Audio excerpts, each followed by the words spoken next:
ഇന്ന് നമുക്ക് കൂന്തൽ റോസ്റ്റ് എങ്ങനെ ഉണ്ടാക്കണം നോക്കാം. പെട്ടെന്ന് തന്നെ ഉണ്ടാക്കാൻ പറ്റുന്ന ഒരു കൂന്തൽ റോസ്റ്റ് ഉള്ളത്. ഇതിൽ അധികം മസാലകളൊന്നും ചേർക്കുന്നില്ല. ചിക്കൻ കറിയൊക്കെ വെക്കണ പോലെ തന്നെയാണ് ഇതിൻ്റെ മസാല ഉണ്ടാക്കുന്നത്. ആദ്യം തന്നെ കൂന്തൽ നന്നായിട്ട് ക്ലീൻ ചെയ്ത് ഉപ്പും മഞ്ഞൾപ്പൊടിയും മുളക് പൊടിയും ചേർത്ത് ഒന്ന് മാരിനേറ്റ് ചെയ്ത് ഒരു 10 മിനിറ്റ് നേരം അങ്ങനെ ഇരുന്നോട്ടെ. അതിനുശേഷം നമുക്കൊരു പാൻ വെച്ച് കൊടുത്ത് അതിലോട്ട് വെളിച്ചെണ്ണ ഒഴിച്ചിട്ട് ഈ മാരിനേറ്റ് ചെയ്ത കൂന്തൽ അതിലോട്ട് ഇട്ട് കൊടുത്ത് നന്നായിട്ട് ഇളക്കി കൊടുക്കുക. അതിന് ശേഷം തിരിച്ചും മറിച്ചിട്ട് നന്നായിട്ട് ഇളക്കിയതിന് ശേഷം മൂടി വെച്ച് കൊടുക്കുക. മൂടി വെച്ച് കഴിഞ്ഞിട്ടുണ്ടെങ്കിൽ ഇതിൽ നിന്ന് ഒരുപാട് വെള്ളം ഇങ്ങനെ ഇറങ്ങി വരും. അതുകൊണ്ട് നമ്മൾ വെള്ളമൊന്നും ഒഴിക്കേണ്ട ആവശ്യമില്ല. ഈ വെള്ളത്തിൽ തന്നെ കിടന്ന് ഇത് നന്നായിട്ട് വെന്ത് വരും. കണ്ടില്ലേ നന്നായിട്ട് വെള്ളം വന്നേക്കണത്. അപ്പോൾ ഈ വെള്ളത്തിൽ തന്നെ കിടന്ന് ഇത് നന്നായിട്ട് വെന്ത് വരണം. അപ്പോഴാണ് ഇതിന് നല്ല ടേസ്റ്റ് ഉണ്ടാവുക, നല്ല സോഫ്റ്റ് ആയിട്ട് വരികയും ചെയ്യുക. അപ്പോൾ അങ്ങനെ ഇതിൻ്റെ വെള്ളമൊക്കെ ഇതേപോലെ വറ്റിയിട്ടുണ്ട്. ഞാൻ മൂടി വെച്ചിരുന്നു. അപ്പോൾ പ്രത്യേകം ശ്രദ്ധിക്കണം, ഇത് പൊട്ടിത്തെറിക്കും. കുറച്ച് വേവ് കഴിഞ്ഞ് കഴിയുമ്പോൾ ഇത് പൊട്ടിത്തെറിക്കാൻ തുടങ്ങും. അപ്പോൾ അത് മൂടി വെച്ച് നന്നായിട്ട് വെള്ളം വറ്റിച്ചെടുക്കണം.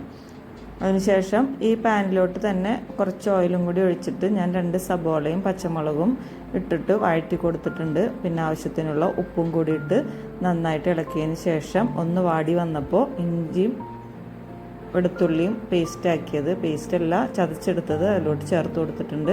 നന്നായിട്ട് മുരിഞ്ഞു വരട്ടെ. അതിലോട്ട് കറിവേപ്പില ആഡ് ചെയ്ത് കൊടുക്കുക. ഇതിൽ മല്ലിയിലൊക്കെ ആഡ് ചെയ്താലും നല്ല ടേസ്റ്റ് തന്നെയാണ്. മല്ലിയില ഉണ്ടെങ്കിൽ അത് ആഡ് ചെയ്ത് കൊടുക്കുക. അപ്പോൾ കറിവേപ്പില ഒന്ന് ഇട്ടതിന് ശേഷം പിന്നെ തക്കാളിയാണ് നമ്മൾ ഇട്ട് കൊടുക്കുന്നത്.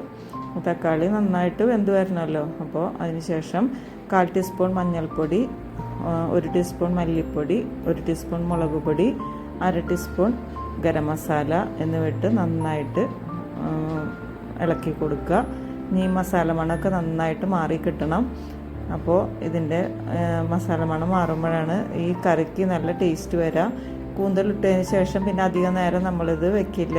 അപ്പോൾ അതുകൊണ്ട് ഇപ്പോൾ തന്നെ അതിൻ്റെ മസാല മണമൊക്കെ നന്നായിട്ട് മാറ്റിയതിന് ശേഷം ആണ് കൂന്തലിട്ട് കൊടുക്കുക. പിന്നെ ഈ മസാലയൊക്കെ നന്നായിട്ട് കമ്പൈൻ ആയതിന് ശേഷം ഞാൻ അതിലോട്ട് ഒരു 1/4 ഗ്ലാസ് ചൂടുവെള്ളം ഒഴിച്ചു കൊടുത്തിട്ടുണ്ട്. നന്നായിട്ട് ഇതിൻ്റെ മസാല മണം മാറാൻ വേണ്ടിയിട്ടാണ് അങ്ങനെ ചെയ്ത് കൊടുത്തേക്കണത്. അപ്പോൾ ആ വെള്ളമൊക്കെ ഒന്ന് വറ്റി വരട്ടെ. അപ്പോഴേക്കും നമുക്ക് തിരുനേരം ഒന്ന് മൂടി വെച്ച് കൊടുക്കുക. കണ്ടില്ല, അതിൻ്റെ വെള്ളമൊക്കെ നല്ലോണം വറ്റി മസാല മണമൊക്കെ നന്നായിട്ട് മാറിയിട്ടുണ്ട്. ഇനി അതിലോട്ട് നമ്മൾ വേവിച്ച് വെച്ചിട്ടുള്ള കൂന്തളും കൂടി ഇട്ട് കൊടുക്കുക. ഈ കൂന്തൾ ഇങ്ങനെ തന്നെ കഴിക്കാനും നല്ല ടേസ്റ്റാണ് കേട്ടോ. ഇത് നമ്മൾ കറിയിലൊക്കെ ഇങ്ങനെ തന്നെ കഴിച്ചാലും ചോറിൻ്റെ കൂടെ നല്ല ടേസ്റ്റാണ് ഇത് കഴിക്കാനായിട്ട്. അപ്പോൾ റോസ്റ്റും കൂടി ആയാൽ പിന്നെ പറയേണ്ടതില്ലല്ലോ. അപ്പോൾ റോസ്റ്റാക്കി കഴിക്കുക. പെട്ടെന്ന് തന്നെ നമ്മുടെ പരിപാടികളൊക്കെ കഴിയും. അപ്പോൾ നന്നായിട്ട് ഇളക്കി കൊടുക്കുക. ഇനി ഒരു 10 മിനിറ്റ് നേരം ഇങ്ങനൊന്ന് മൂടി വെച്ച് കൊടുത്താൽ നമ്മുടെ ടേസ്റ്റി ആയിട്ടുള്ള കൂന്തൽ റോസ്റ്റ് റെഡി ആയിട്ടുണ്ട്.